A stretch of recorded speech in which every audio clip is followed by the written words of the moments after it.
Hi there, Leo. Thank you for joining me for your weekly forecast for week commencing the 15th of July, with Venus, the planet of love, in your sign and forging a delicious link with the Sun all through this week. You need to be just aware of the more subtle signals that can come out, not just in love, but in life in general. There is quite a lot of things going on behind the scenes for you at this present time. On the downside, unfortunately, that could mean that there is some gossip flying around, and this can be triggered by a quarter moon on Tuesday.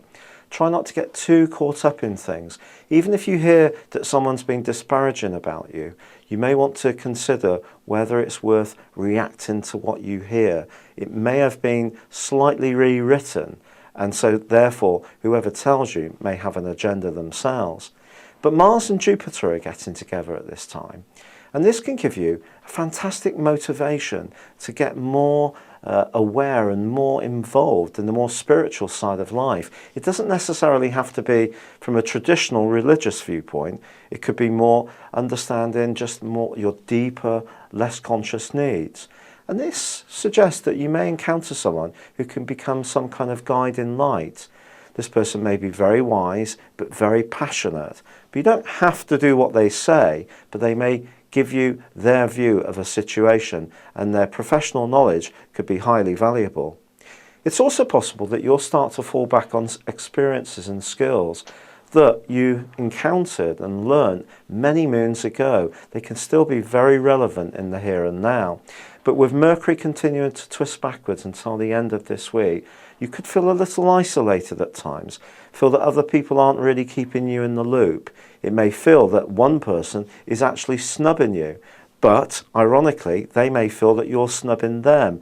But somehow there's some sort of divide that can get between you, which may be hard to break down.